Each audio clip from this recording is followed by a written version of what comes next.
presidential director, which all it means you got a big team. That's all it is, right? But he's going to be walking out here with a blue jacket, and that blue jacket represents something. And it's very, very special. It's basically the mark of servant leaders, because that's what leaders are called to do. But the personal thing about Scott I want to share with you is it was October 2019, so it was like 5 months, 6 months after they had the last company had left us for dead on the side of the road.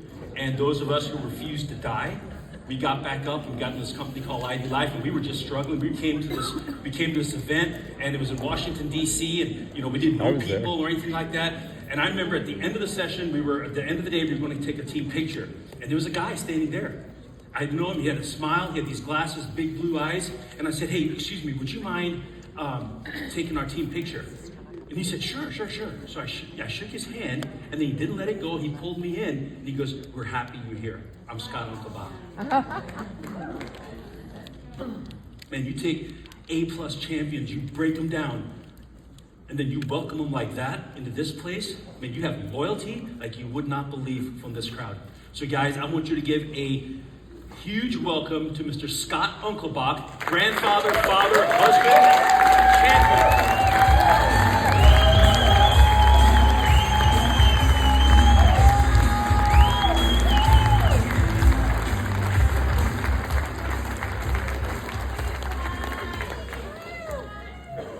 I love you too.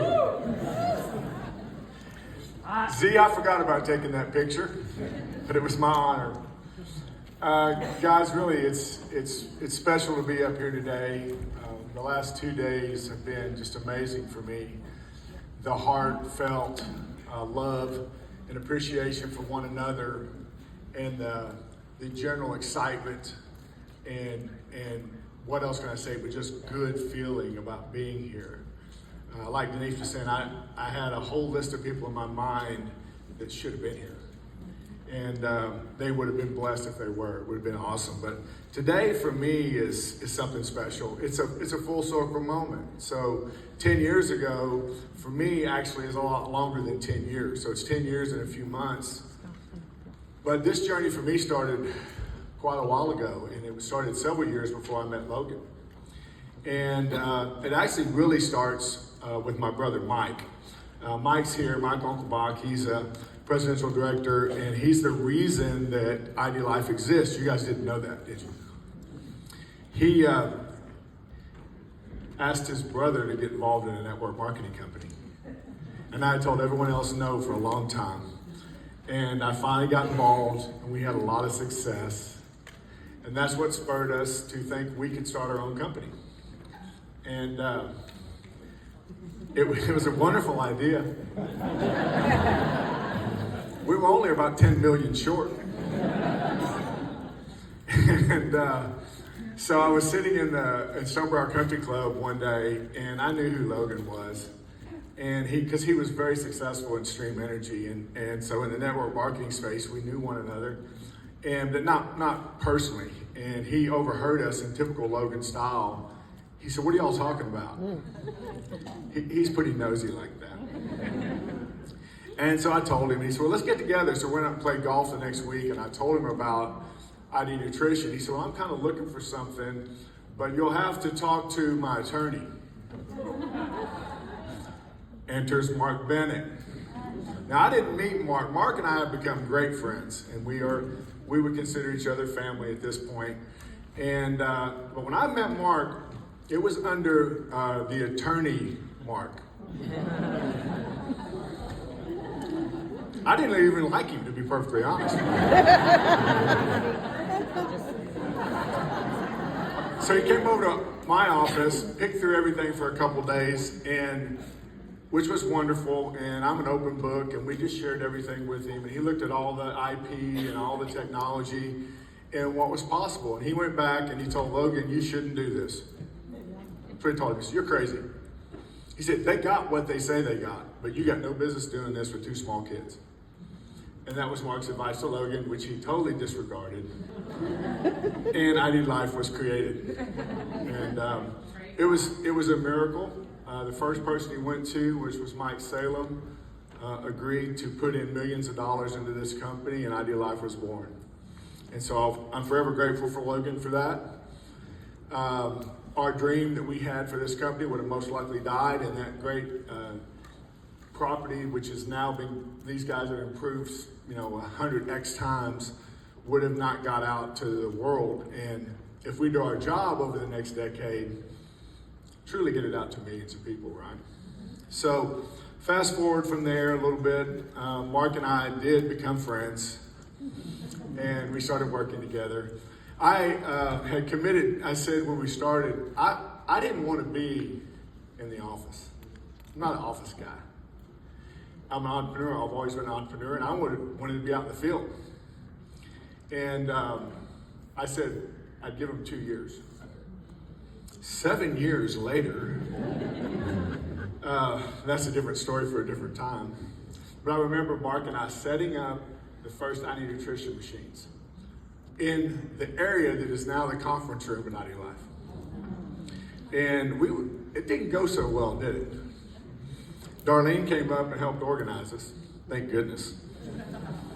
And we finally got them going and started delivering ID Nutrition, and we were running the machines. Think about that. So fast forward for a couple months, we're off and running, things are going pretty well, and we have our first revolution. So at the Frisco Convention Center, I think is where we were, and at that time, and what makes it full circle for me is my son Garrett had been out for a number of years training to be a Navy SEAL, and he was on his first deployment. And if your son's a special operator, not just Navy SEALs, but special forces or Rangers or whatever, you don't know where they are, what they're doing, or you imagine, right? All we knew is he was going somewhere in the Middle East, and he would give us that information. And so, unbeknownst to me that morning of the revolution, I was the MC. Now, let me say one thing real quick. Is Z just kicking it or what?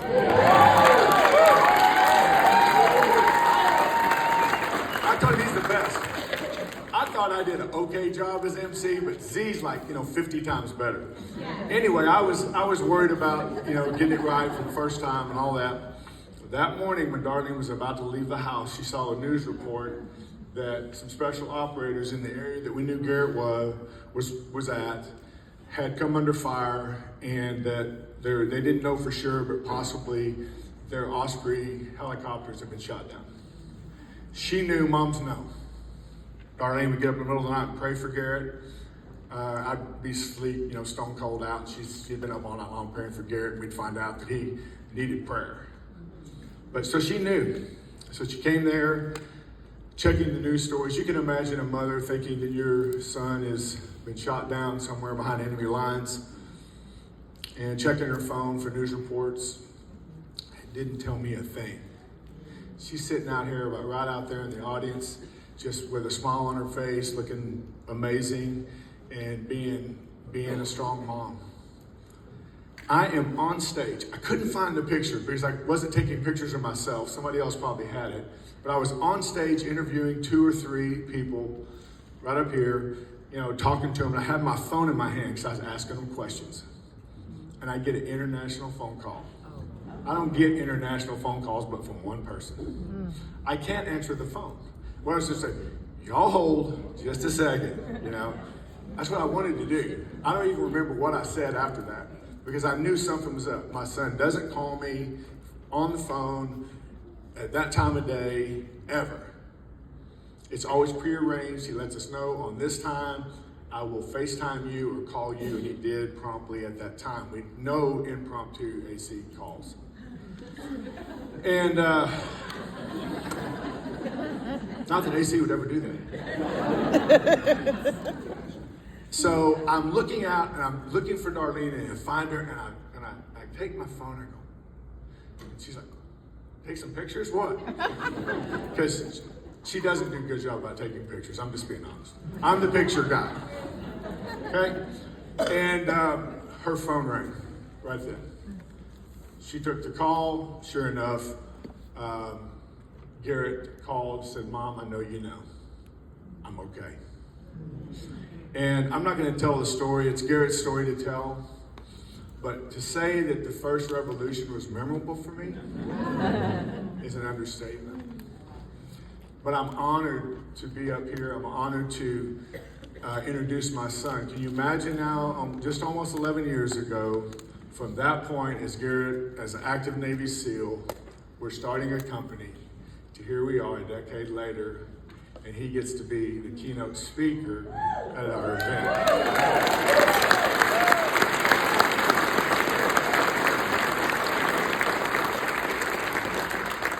I'm going to read his bio. Nobody can read a bio like a father can for his son. Just know that he is my son in whom I am well pleased.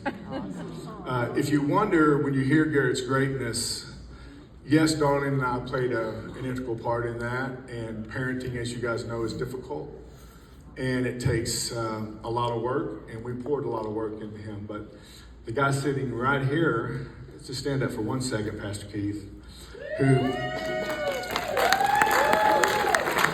Garrett will probably refer to him. This is Garrett's second father. And Pastor Keith and I have been very close friends. We're best friends for 40 years. So we raised our children together, and he's spoken to Garrett's life, and he's Garrett's spiritual father, and he provided a spiritual component into Garrett that he was also putting into my life. And it changed my family, and it changed our kids, and Garrett represents that. I'm honored that he's here to hear Garrett today. There's no one that had more impact on him than Pastor Keith did, for sure. Let me read this for you. There are a lot of things that could be said about my son, Garrett. What's most mentioned about him is he's a former Navy SEAL and went through BUDS at 19 years old. If you know anything about the program, you know how young that is, and most candidates are 4 to 5 years older. It's the most grueling training in the world with an 80% attrition rate. As impressive as that is, Garrett will tell you he believes time will come when his life will be life where being a SEAL is not the most impressive accomplishment in his resume. Garrett would describe himself as a chaos navigator, an odds defier, and a strategic thinker. And he's definitely all of those things. Just to be perfectly honest, when Garrett speaks, I sit out there and go, man, that's good. But what really sets him apart is the deep sense of purpose he lives with every single day. Garrett was the beneficiary of being raised by not one, but 2 great men. And I appreciate him saying that about me. The other man he's talking about is Pastor Keith. His father, Scott's best friend, is Keith Kraft, who's the pastor of Elevate Life Church. And Garrett was the beneficiary of learning the power of thinking and being rooted in the Bible from a very young age. Over and over again, he heard that God had a great plan for his life, and you can have anything you want in life if you're willing to pay the price. And he has put those words into action and reaped the rewards. Today, Garrett is married with 2 kids, working on more, leads the men's ministry at his church with over 300 men turn up on every Saturday. And a bunch of you got to be there today. I was honored to host you. He owns a real estate development company, a construction company. He's involved with venture capital, and he has a successful coaching company that trains men to fulfill their God-given potential in business, family, and mindset. He has a podcast called The Impossible Life. And yes, I listen to it as a proud father, but I listen to it because it helps me. That is listened to by thousands of people across the world. He's also a personal coach and a professional speaker. Please pay attention today because you're hearing inside details of what makes a truly unstoppable team. What's special is nothing you're hearing is theoretical. It's all been tested in the extremes of life and death and most successful organizations in the world. For over 60 years, the SEALs have guaranteed 100% mission success, not because of any one great leader, but because they truly know how to build the highest performing teams in the world. Ladies, gentlemen, friends, I give you my awesome son, former Navy SEAL Garrett Unclbach.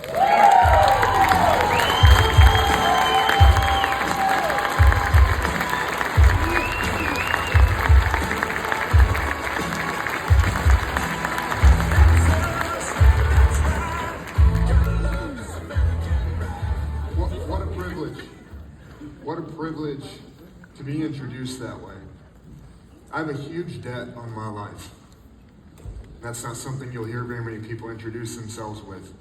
My life scripture is Luke 12:48. To whom much is given, much is required. I met a lot of different people in the military, in the boat crew that I was in going through Hell Week, and I'll talk about that a little bit here in a minute. In the boat crew that I was in going through, that I went through Hell Week with, there was a guy in my boat crew that his father is a billionaire, right? He's Tom Hicks. You guys know who that is. I'm more than happy to talk about his son Brad, who's my friend, right? One of the guys in my boat crew, his father was a billionaire. Another guy in my boat crew never slept in a bed until he got into the Navy, because both of his parents were meth dealers. I was surrounded by all different types of people from all different types of privilege. And what I know that God has given me on the earth, I feel like I'm one of the most privileged people that I've ever met, because my father talked about it. You're lucky if you have a dad at this point in life, right? I didn't just have a dad, I had a great dad. I didn't just have one father, I had two fathers. So to whom much is given, much is required. And if you hear anything, if you take anything away from what I talk about today, I hope you'll see some of the privilege that you have and think to yourself, what am I going to do with that?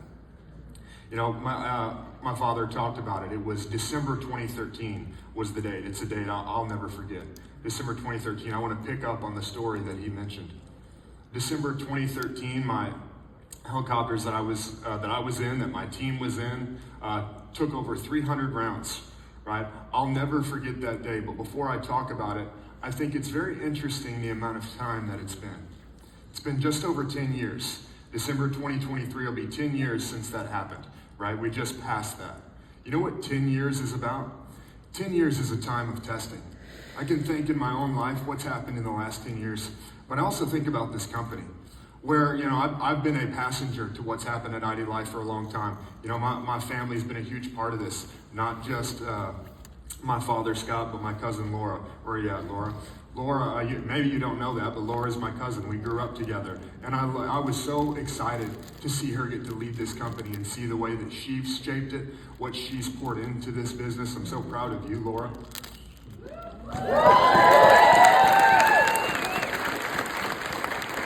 But 10 is a time of testing. And what I feel like it's providence that I get to be here. It's not for me, it's for this company. It's providence, the amount of time that it's been since that happened for me. And I'm a symbol of it. The symbol's not for me, the symbol's for this company. That this company's been through a test. It's been through a difficult time. But there's a great future for this company. And I want to tell you a story today about some of the things that have happened in my life. And I hope what you'll take away from it is opportunity. I hope what you'll take away from it is purpose. I hope what you'll take away from it is belief. So December 2013, my father mentioned, is one of the, it's a day I'll never forget. One of the things I say every time I pray. Every time I pray, you'll hear me say this. Thank you, God, for the breath in my lungs. Because it means that you still have a plan for my life. Because I thought I had taken my last breath, right? When the military trained me for all different types of things. I'm great at returning fire. I know how to operate in combat, but when you're in a helicopter, you can't shoot back, right? In the one place that I can't return fire is in a helicopter. And as my helicopter is turning into Swiss cheese, right? Think about this. This was a miracle. Put 5 men inside of a storage container, just think of a metal storage container, and shoot 300 rounds through it. And don't kill anybody. And it happened 3 times that day. Unfortunately, we were not able to land on the ground because 3 of my teammates took a round, right? None of them died, but 3 of my teammates took a round. The medic on our helicopter received Medic of the Year for what he did that day. Men were losing blood so bad, he hooked up an IV line from our arms into the guys like myself who were O positive and O negative, from our arms into the men that had been shot to keep them alive, right? So we weren't able to land on the ground that day. I won't talk about that mission because the next week the military sent in 2,000 Marines on the ground in tanks and helicopters to evacuate these people that they had sent us in to evacuate. What I do want to tell you though is the story leading up to that, because this was my very first mission in the military. And do I have any other veterans in the room? Right? Got some veterans? Keep your hands raised. Yeah. And if you're a police or firefighter, also raise your hand.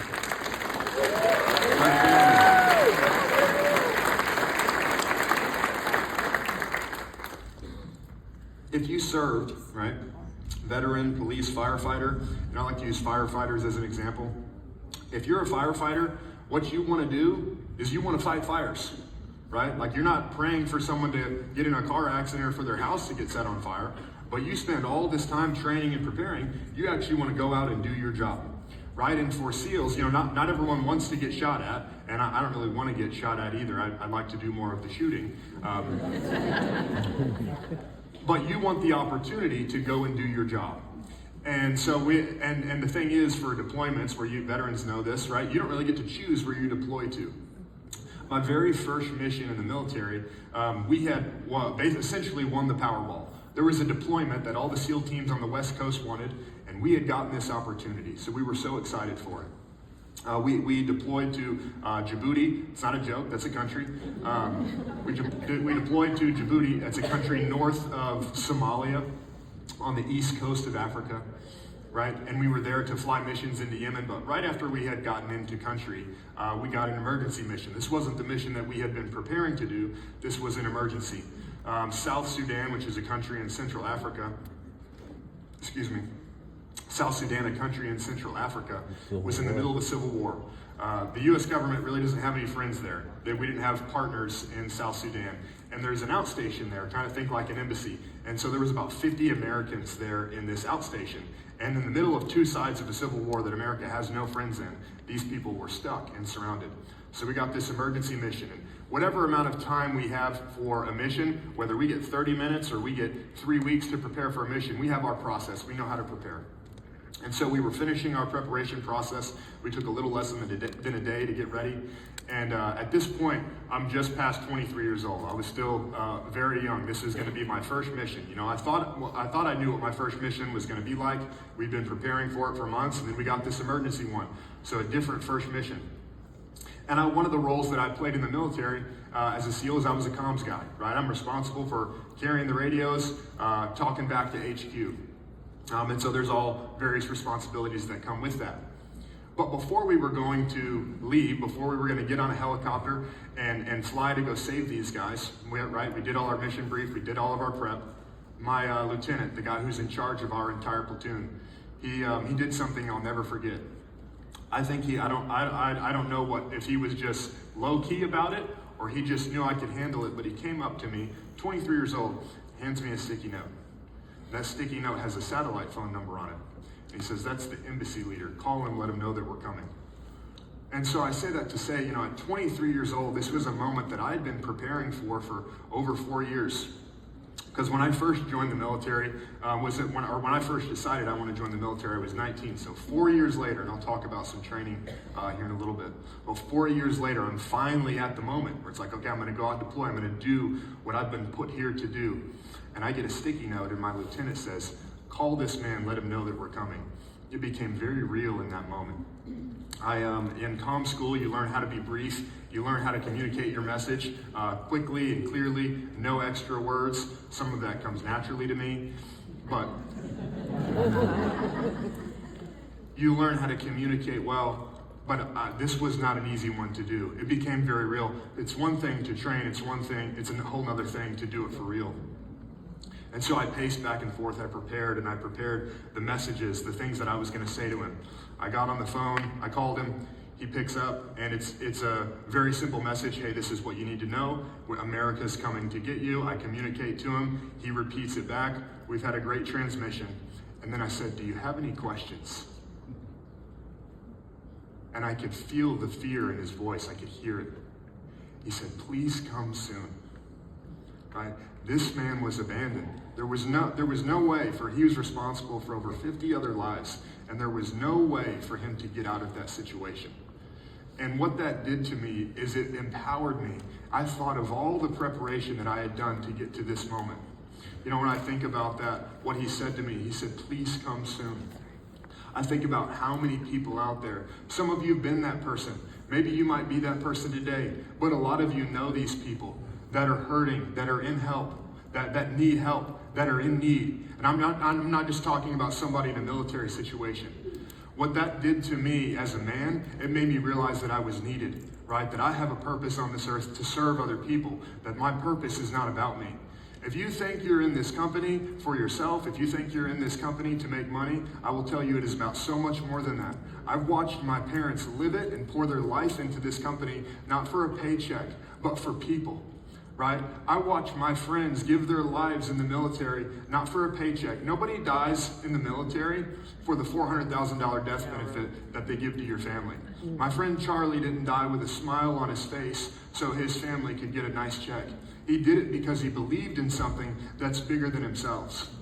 And if you want to live a great life, you're going to have to go beyond yourself. You're going to have to see a bigger purpose in yourself, right? So it's about more than just nutrition. It's about more than just feeling good. You have the opportunity to help people. You have the opportunity to go out and change somebody's life. And you need to hear that, right? I'm telling you this story so you can relate that voice, because there's someone that's waiting for you to show up. And one of the greatest weights in my life, one of the things that has shaped me the most, not my own desires, not difficulties, not challenges, but the weight of leadership. You know what the weight of leadership is? When you become a father, when you become a mother, when you become responsible for other people, right? Just like I tell some of the men in the men's ministry that I lead, I say you're responsible for other men's souls. The choices that you make, the actions that you make, it impacts somebody's destiny. Why wouldn't you think that way about yourself? If you're in this room, if you're in this country, the fact that you're here today, it means that you have a plan. It means that you have a purpose for your life. Because you're involved with this company, this isn't like normal companies, right? The leadership of this company isn't like normal companies. We're not just here to sell product. We're here to change lives, right? And the reason I can say that, is because I've been around some people who are phony. I've been around some people who are fake, and I know what the real deal looks like. It's not just my family that's involved in this company, right? There's other leaders in this company that have paid a price that is illogical. You know what's illogical? Giving your life for someone else. There's nothing logical about that. If your life was about you, as I've heard my pastor say before, get all you can all you get, and sit on the can. Let me just make as much money as I can and prepare for retirement. Let me tell you, that's a miserable life, right? If you want to live a great life, live your life for other people. If you want to live a miserable life, make it all about you. If it's all about you, you won't have very many friends. If it's all about you, people won't show up for you. If it's all about you, man, just opportunities don't work out. But when you make it about other people, you've got more friends than you could ever have. When you make it about other people, all these opportunities just seem to work out for you. This is the principle of sowing. If you'll continue to give, if you'll continue to sow into other people, that's when you can make a massive impact. So I wanted to tell you that story just here at the start. I wanted to pick up where my father left off and remind you of what this man said to me that I'll never forget. It'll stay in my ears until I die. That he said, please come soon. And he was waiting for someone to show up and change his situation. I know there's people in this room. I can tell you story after story of the people that my dad was that person for them. That when my dad showed up in their life, because of the selling product was an opportunity for my dad to show up in somebody's life. And when my dad showed up in their life changed. Not because of the quality of nutrition. The nutrition's fantastic. I've been taking it every day since before it was called ID Nutrition, right? I've been taking the protein. I've been taking all of it I would die without sleep strips. If you don't take sleep strips, you're missing out. It's not about the products. It's about the opportunity to change people's lives. So I hope you'll hear that and you'll walk away with that thought that there's somebody out there waiting for you. Right? And it's not just, well, let me go knock on doors. You know, what's interesting is those people were in need, and they didn't call the EMS. They couldn't call 911 where they were at. It was America that came to get them, and it was the SEAL teams that went in to get them. We had prepared, right? The weight of leadership will shape you, and it'll change you. When there's a demand on your life, when you know that there's people that need you, you'll wake up differently. You ever snooze your alarm before? I have. I won't lie to you, but I can tell you I never snoozed my alarm one time when I was on deployment. Because every morning I woke up and I knew there was a demand on my life, right? If you'll see this business that way, that there's people that are waiting for you to show up in their life and get their life changed, right? That you'll change because of what this company has done to you. Be a product of the product, as it said. But I don't just mean the nutritional products. Be a product of the leadership that's in this company. Decide to change. And when you'll change, everyone around you will change. I think it's fascinating that, and I'm not saying this to put myself on a pedestal, I think it's fascinating that people keep asking me, how did you do what you did in men's ministry? Well, one, I've had incredible leadership that has shaped me. And then I just did what they told me to do, right? If I just actually live it, if I'll read the word, if I'll do what it says, it inspires just one person to change. I've had so many men say, will you teach me to do what you do? And I said, I can't teach you to get 300 men to show up on a Saturday, but can you find one other person that'll do the same thing that you're doing? Right? There's 2 men that have helped me create the men's ministry and shape it the way that it is today. And they were the first 2 guys that I sat with at a table in a barbecue joint. And I said, I don't know if you see this the way that I do, but let me tell you what I believe. And I told them about what I thought a men's ministry could be. I told them about what I thought following God looked like, and it wasn't half in. I said, I want to serve God the way that I served in the military, and not with people who were halfway in. I wanted to serve, and I want to do everything that I do in my life with people who are dedicated 100%, who will give all that they have. Because anything worth doing, as we say in the Unclbach family, anything worth doing is worth overdoing. Right? And if you're going to do this business, do it all the way or don't do it. Right? This is an opportunity to change people's lives. So let me go on to the other story I want to tell you. But I hope you'll hear that. There was a man that I called him, and I gave him all the instructions. But I'll never forget what he said to me. He said, please come soon. And there's people that are waiting for you to show up.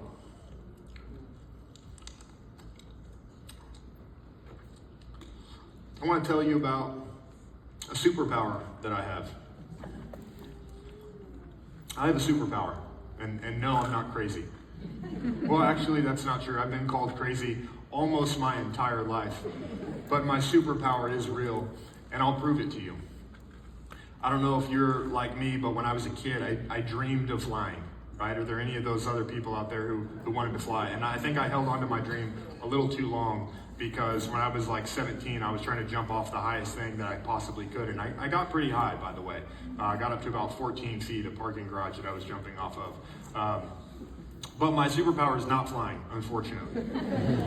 The cool thing about the superpower that I have, it's very different than some of the other superpowers, is that I can teach it to you. Right? Most superpowers in the movies, they're some divine gift, or you get bit by a bug or radioactivity, and you just naturally have this superpower. It's not the way that mine works. But for me to teach it to you, I'm going to have to tell you the story of how I discovered it. I'll say this before I go into it, though, something that you need to understand. It's what I call the burden of knowledge. If I tell you this and you don't change, your life will be worse because of it. So either tune me out or tune in, but if you listen to this and you don't change because of it, I'm not saying that to be coy, I'm not saying that to be funny. If you hear me, you learn this, and you don't change because of it, your life will actually get worse. This started for me when I went to join the military. So I'm going to back up a little bit further from where my father was talking about earlier. When I went to join the military, I didn't tell anyone. Literally didn't even tell my parents. My parents woke up to a letter on my bed, right? They're like, where's Garrett? They're calling me. I'm not answering. If you're a veteran, you know what MEPS is. It's the processing station, right? Where you've got to go through med checks and do all kinds of weird stuff. I won't make any jokes about that, because only half of you will laugh if I tell those jokes. And you sign your contract and all these things. But I left a letter on my bed for my parents that said, look, I'm sorry I won't be home tonight. I've decided to join the military. I'll be back home tomorrow. I'm joining the Navy SEAL program. I'm going through MEPS. We can talk about it tomorrow. I knew, my father, he raised me very differently than a lot of men. And the things that my father and I get to do together, we encourage men to do what he's done for me. Since I was 5 years old, since I was a little boy, he took me almost everywhere with him. Right? My father poured a ton into me. And I knew that he believed in me. I knew that there was a part of him that saw that I could do it. But I also knew that I had to make that decision on my own. I absolutely believe, like the word says, in the multitude of counselors, there's wisdom. But purpose had spoken to me, and I also knew that no one would support this decision. No father is going to say, yeah, well, first thing you do in life, why don't you rush off to the most difficult thing that you can do in life, where you could risk your own life and possibly not come home. And so I left a letter for my parents. But after that, I hadn't been telling anyone. But after that, I completely changed. I started telling everyone. Told everyone I knew, this is what I'm going to do. And I'll say a few of my friends and family encouraged me, but it was really interesting. My recruiter, this is where it started. My recruiter, he said, "You're the most arrogant kid I've ever met." Because I literally walked into the Navy recruiter's office. I said, "I need you to write me a SEAL contract." I knew nothing about how the program worked. The first SEALs I ever met were my instructors. I had no mentor. And so I went through the process that they needed me to go, and I went and quickly passed my PST and made it into the program. But I thought that was so interesting. A couple of years ago, my recruiter reached out to me, and what's funny, he said, "I always knew you'd make it." But he had said I was the most arrogant kid that he'd ever met. And there's someone in the Bible that I admire their story. That's Joseph. And Joseph's dream was that his brothers would bow down to him. Go tell people that's your dream. They'll call you prideful. They'll call you arrogant. Don't listen to what people say about your dream. But it wasn't just my recruiter. That was only the beginning.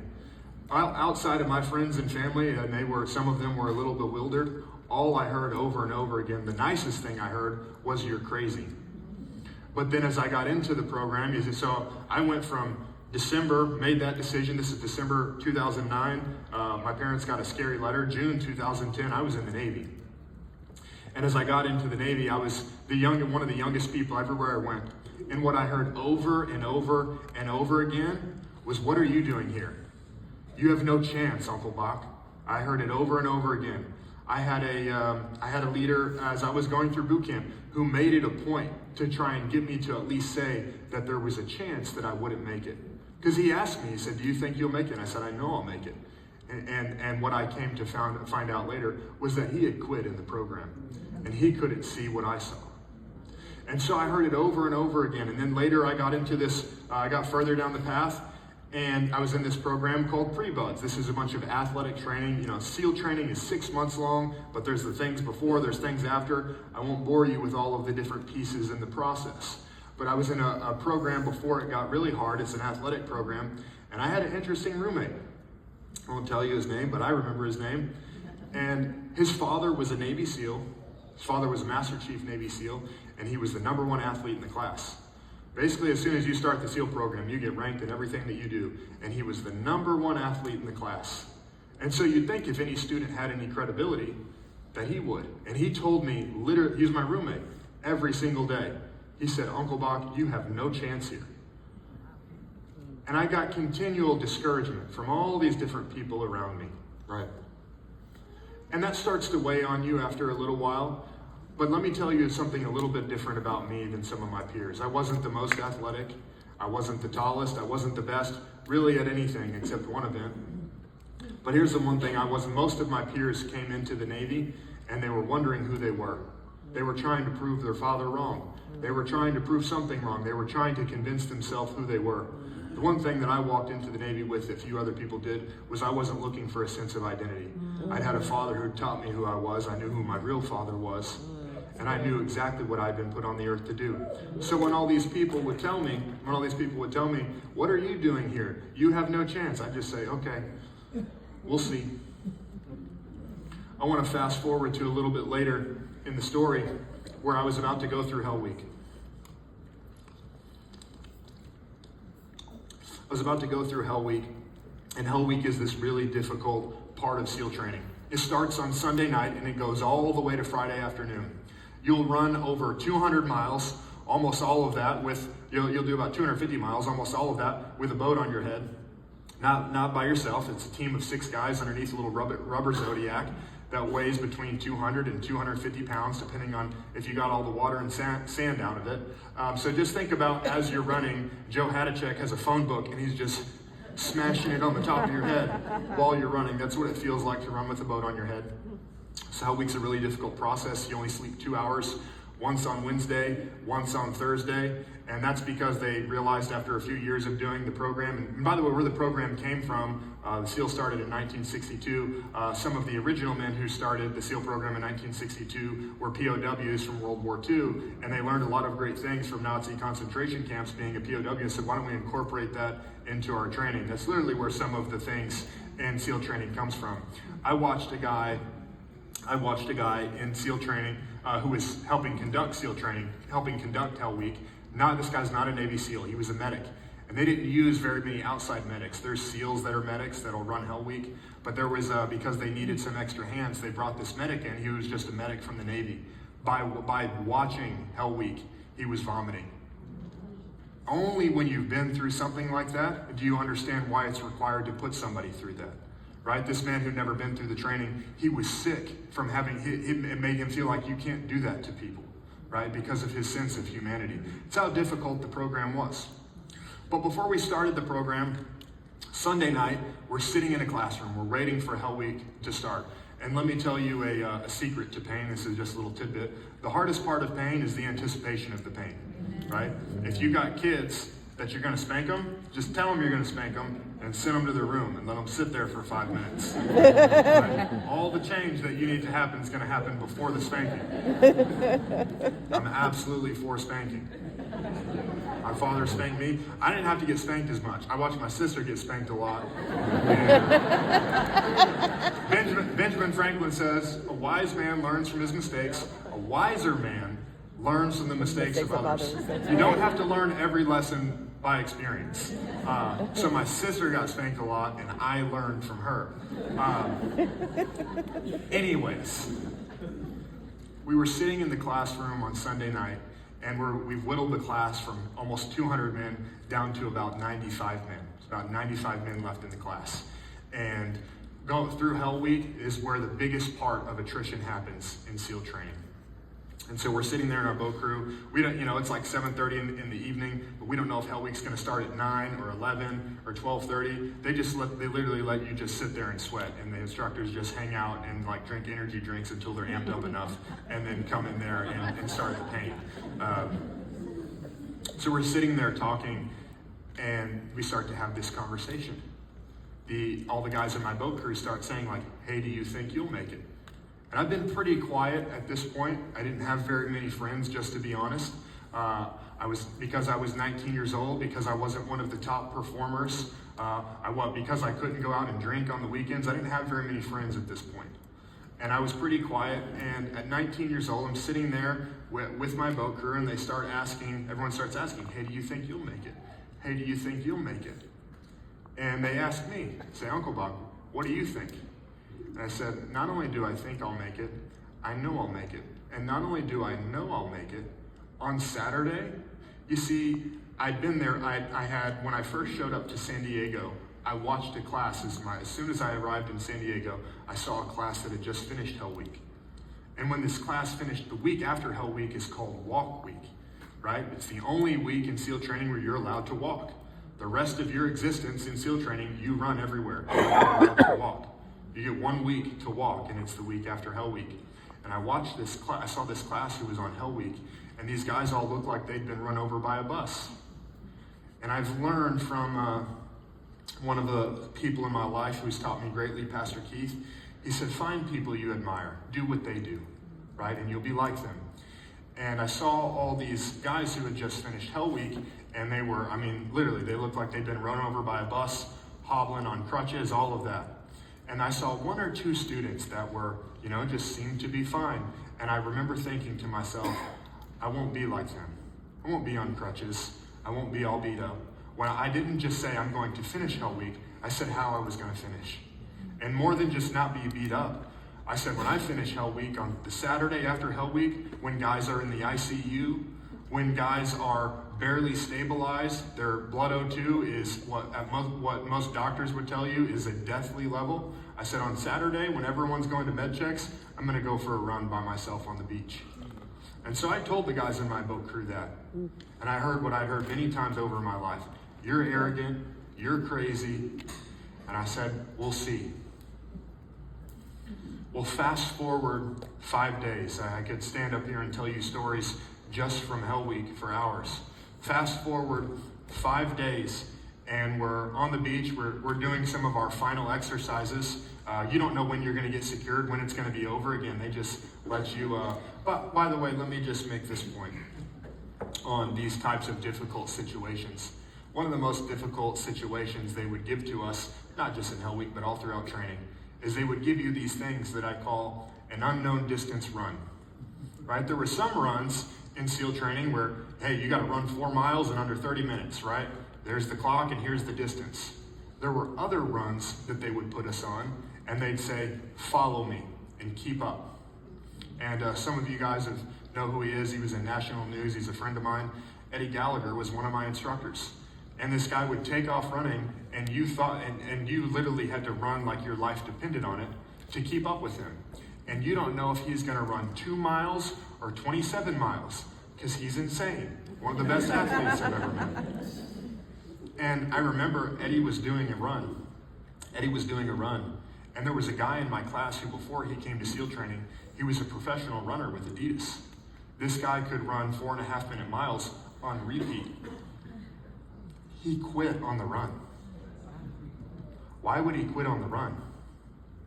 Quit on the run because he couldn't see the finish line. I'm like, dude, if I'm still here, I'm like the worst runner.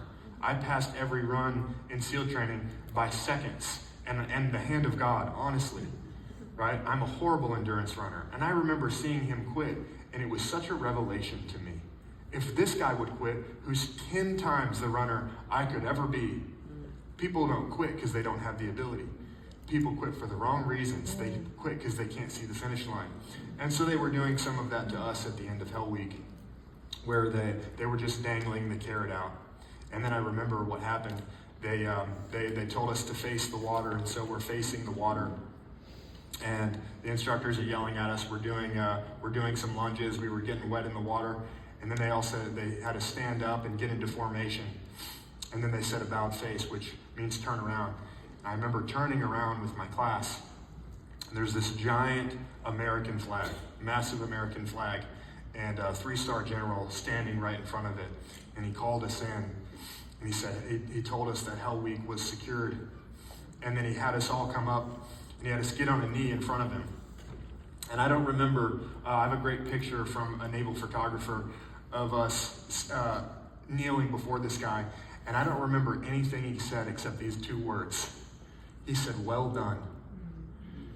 And that's what I want to hear at the end of my life. At the end of my life, I want to hear well done. There's different things you could hear at the end of your life, and I'm living my life to hear that. And I got to hear a little picture of that in this moment. I heard well done. And Hell Week was secured. It was over. And many of my classmates, I can tell you so many stories from my classmates. Many of my classmates were in the hospital after that. It was, there were some record waves and record cold in the class that I was in, but that's not really the point. The point is the next day. The next day we went to med checks, and I'm reminded of this picture that I had in my mind. All the guys are going to be going to the hospital. All these guys are going to be getting checked into the ICU. And I walked right into med checks, walked right back out. Everyone went to the barracks or went to the hospital. It was literally what happened. And I walked out to the beach. If you've ever been to Coronado before, it's a beautiful place. It is utopic. And I ran down the beach. And from the Navy base, I ran all the way down to the rocks in front of the Dell. And it started to hit me. It was a little foggy that morning. And I crawled out on the rocks, and I sat there. And I realized what had just happened in my life. That I had dreamed a dream and seen it come to pass. Not by how strong I was or how courageous I was. My superpower is not courage. All of these people had said, there's no way you can do it. You have no chance here. You're not capable. You're not enough. We've all heard that in some way or another in our life. You're not enough. I heard it over and over again. My superpower is not courage. My superpower is perspective. It wasn't about what other people could see. It was about what I saw. Where other people looked at the most difficult training in the world and they said, there's no way you could do it. 9 out of 10 people fail. I looked at the most difficult training in the world and I said, well, 1 out of 10 make it, so it must be possible.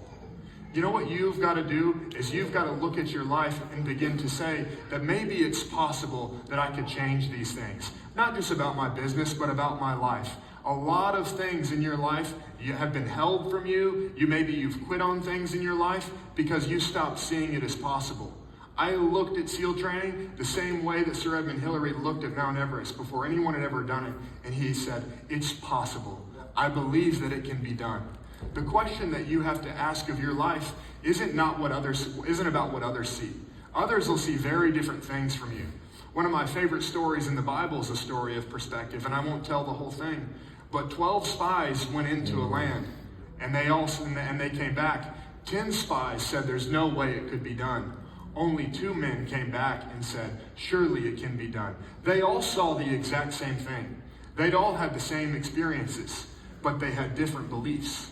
What you see is based upon what you believe. And I want to help you build a great perspective. I've got just a few minutes left, and I'm going to help you build this perspective. There's a foundational philosophy that you've got to have. There's a foundational philosophy that you've got to have if you want to have a great perspective. And I can tell you that some of you right now are starting to doubt my superpower. You're starting to think, maybe this guy's crazy. I could probably split this room by the optimists and the pessimists in the room, or realists, as most pessimists like to be referred to. Amen. That's the truth. Seneca said this. Most men suffer more in their mind than in reality. That's true. Most men suffer more in their mind than in reality. And that is very true. You've experienced so much suffering. I talked about the anticipation of the pain. Pain hadn't even started yet, and you're in pain. Because all the suffering is in your mind. And I thought to myself the first time I heard that, most men suffer more in their minds than in reality. If you can suffer more in your mind than in reality, maybe the reverse is also true. That when you're going through some of the most difficult circumstances, that when you're going through so much pain, it doesn't have to be suffering. Viktor Frankl, if you've ever read his book, Man's Search for Meaning, if you've never read his book, you need to read his book. Great book. Let me say that again. If you've never read his book, you need to read his book. And if you've never read his book, you need to write that down.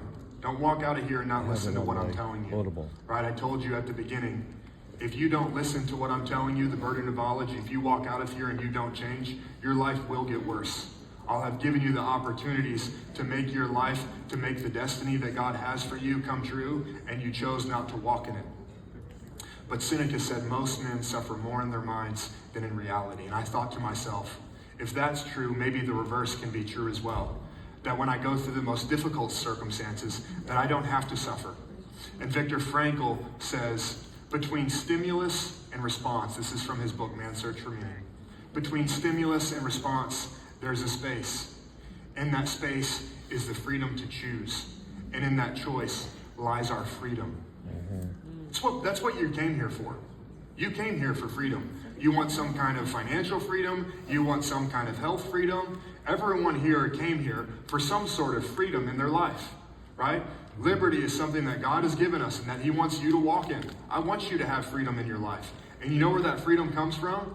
My pastor taught me this. This is his superpower that I took. So you're going to get 2 superpowers today. He taught me this when I was a little boy. You know, I'm walking this way. I don't want to walk this way anymore. Now I'm going to walk this way. That's called a choice. And for you to understand the power of perspective, you have to know that you have the ability to choose. If you think your choices are dictated by circumstances, this superpower won't work for you. You're a victim of circumstance. I can't help you until you choose to believe this. And one of my favorite quotes in life is this, and I'm helping you see how to be different. Henry Ford said, whether you think you can or you think you can't, you're right. I remember telling that to one of my teachers, how much it had changed my life. And she said, that's stupid. And I said, you're right. It's self-fulfilling. If you disagree with me, it's true. If you want to follow me, it's true for you. Your life can change by your choices, right? So perspective is what you see. Spies went into a land. They saw giants. They saw things that other men couldn't conquer, and they chose to believe in different things, right? They chose to believe in what's possible. Maybe you came here and you've been focused on all of the improbability. Maybe you came here and you've been focused on all of the impossibility. It's time for you to choose differently. You've been walking that way. You don't need to walk that way anymore. It's like one of my favorite movies, The Matrix. You've been down that road before. You know what's at the end of that road. At the end of that road is the misery you came from. At the end of that road is the emptiness that you came from. It's time for you to choose differently. You've chosen maybe some poor perspectives in the past. You need to have a good filter for decision making. My pastor always also taught me this. As you can see, he's a massive influence on my life. Here's a great filter for your perspectives. How's that working for you? My perspectives are serving me well. If you disagree with me, you're welcome to that. But my perspectives have served me very well. So I want to end this time with giving you 3 powerful perspectives in my life. The takeaway I want you to have from today, though, is what do you see? It's about your perspective. If you'll have the right perspective, your life will change. If you have the wrong perspective, you'll stay where you are. But I want to end by giving you 3 perspectives that have massively shaped my life. Number 1, this is called the infinite potential unlock, right? Hopefully your ears are ringing and you're paying attention. Maybe you would like to access some of the greatest potential in your life. So far, every time someone in my life has said there's a 100% chance of failure for you, there's no way that you can do it, they've been wrong. And that is because of the infinite potential unlock in my life. I grew up with parents, like I said, I'm incredibly privileged, and there's a debt on my life, and I'm living to pay it back to both them and to God. Since I was a little boy, I heard this from my parents. God has a great plan for your life. Say that to a 5-year-old, means nothing. Say that to a 7-year-old, means nothing. Say that to a 12-year-old. Okay, Dad, I get it. God has a plan for my life. Yes, sir. Amen. But I didn't hear it once. I didn't hear it twice. I didn't hear it on my birthday. I heard it all of the time. I heard it consistently. And when I was in that helicopter and bullets were flying by me, what I was reminded of is that God has a great plan for my life. That's purpose. And here's the second thing, right? It's the infinite potential unlock. There's 2 pieces to it. Number 1 is purpose. Number 2 is this. You can have anything you want in your life as long as you're willing to pay the price for it. You've got to decide to become a price payer if you want your life to change. You can have anything in your life as long as you're willing to pay the price for it. That's like what Henry Ford said. If you believe it, it's true. You don't have to have that perspective. I'm trying to give it to you. If you'll take it with you, your life will be very different. When you know that God has a plan for your life, that's purpose. When you know that you can do anything that you want, as long as you're willing to pay the price for it, that's potential. And when you pair purpose with potential, you are infinitely capable to go out and do what God has put you on the earth to do. That's the first perspective that's massively shaped my life. Second perspective, this is a fun one. And I'll pick up the pessimists where we left them a few minutes ago with this one. It could always be worse. That's true. And you might think that sounds a little dark. One of the things I learned in the Navy was when it was cold, it could get colder. All right, babe, what's the Mel Brooks movie with, Young Frankenstein? Could be raining. Then it'll start raining, right? It could always be worse. And one of the benefits of this way of thinking is it'll trigger what my friend Dr. Robbie says is cycle power for your brain. You ever have your phone act real funny on you and it's not doing what it's supposed to be doing, right? And you like try 20 different things before you do the thing that you're supposed to do, which is just turn it off and turn it back on. Get mad, throw it, it's like that doesn't work. Turn it off, turn it back on, right? That's what your life looks like until you follow the right processes. My friend Dr. Robbie is a great psychologist. He says, you know what gratitude is? Gratitude is cycle power for your brain. Sometimes your brain's working real funky. If you'll be grateful, You can't be grateful and mad at the same time, right? If you'll decide to be grateful, you'll begin to act differently. You'll begin to think differently. And so this thought process of it could always be worse, I've been in some really nasty situations. And it's hard to be grateful in those moments. And so this is a great prerequisite for gratitude, is just think about how it could be worse, right? And if you'll start doing that, it'll get your creative brain growing. And then you'll start to realize, like, man, it could be colder. I could have only one leg. It could be way worse, right? Come to me with your problems. I'll help you with it if you need. I can tell you how your life is going way better than you think it is. And when you look at it that way, when you start to say it could be worse, you know what it'll also do for you? It'll make you really grateful for the tough times. I remember some of the most difficult moments in the Navy, and I look back at them honestly very fondly, because it gave me great perspective. Life is not supposed to be, my 3-year-old would say differently, but life is not supposed to be sugar and cotton candy all the time, right? If it was, if I gave you nothing but sugar and cotton candy like my 3-year-old keeps trying to convince me to do for her, your life would be miserable, right?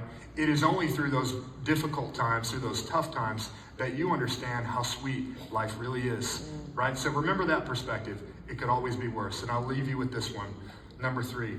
I learned this one from Pastor Keith, but I really got to test it out in the Navy. He would say this all the time when we were traveling, because him and my father were best friends. We would vacation together and stuff, and we'd be, passing some little place in Florida, and he'd say, squeeze the lemon, right? Who's ever heard that phrase before? Squeeze the lemon, right? It means make the most of a moment. And Pastor Keith lived by that. And I heard it all the time. And Pastor Keith knows this, but when we were kids, it was like a joke. It's like, okay, squeeze the lemon. But it didn't really mean anything to us as kids. When I joined the Navy, I told you about some of the people that I went through training with. When I joined the Navy, there were some people there who didn't know what the word enough means, right? Most of the time that was to their detriment. But these were people when we had trained for 2 weeks straight, and we were all exhausted, had slept 3 hours a night for the last 2 weeks, but we'd be in this place that we're never going to visit again. They'd say, let's go do that hike, right? They would say, when we've got no time left, when I've been up for 14 hours, when I've been up for 44 hours, hey, make the phone call. These were men that squeezed the most out of life. And if you'll squeeze the lemon in life, you know what the phrase means, right? Squeeze the lemon. If you're trying to make lemonade, you squeeze the lemon and you get some of the juice out. And then you squeeze it again and you get more of the juice out. And you squeeze it again and you get more of the juice out. Don't give up. Keep squeezing the lemon. Get the most out of your life, right? You get one opportunity. You get one life to live. Don't be a half-squeezed lemon. I want to get to the end of my life and not look at like how much I preserved for myself. I look at my life very differently. I want to get to the end of my life and say, I did all that I could. I gave all of it. I squeezed every little, they would say that no one's gotten so much out of a lemon before, right? You made 3 glasses of lemonade out of 1/2 of a lemon. How did you do that? I kept squeezing and I kept squeezing. Most people want more life, you want more freedom, and you're not doing squeeze the lemon activities. You're trying to let the lemon sit there. Stop thinking that way. Get more out of a moment. Get more out of a day. Get more out of this conference. Get more out of your business. Squeeze the lemon out of your life and get all that you can. So I'm done. I'll finish with this. My wife's yelling at me to smile.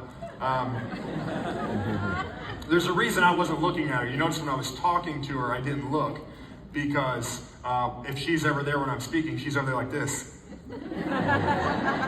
It's her superpower. It's why I married her. It's not mine. I love you. I know. You guys just wanted me to come back so that I bring sprinkles back. Yay! That's his wife, Lindsay. I'll finish with this. I'll show you videos with Lindsay in there. Understand the power of perspective. The one question that you need to answer for yourself when you look at your life. I just told you what perspectives have done for me. And you can disagree with me all you want. It affects me none. I came here because I want to help you think differently. I want to help you get more out of life. I want to give you the full life, the greatest life that you could possibly live. I hope that you can know your purpose and walk in it, because every man is seeking his purpose. I've met a lot of intelligent people. I've met some very unintelligent people. I've met some animals that were unintelligent. I've met some animals that were very intelligent. I thought I was hunting an animal until we did a circle and I saw that he had been hunting me. But an animal has never looked at the stars and wondered, why am I here? But you have. You've thought about your life and said, what is the meaning of my life? And so I encourage you to maybe think differently. Maybe have a different perspective. Because maybe the perspectives that you've chosen, you've walked in a way, and those perspectives have served you poorly. If you'll make one choice, if you'll make a choice to think differently, your life can be completely different. I hope you'll decide that you want all of it.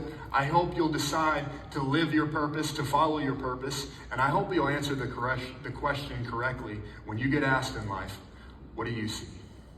It's been a privilege.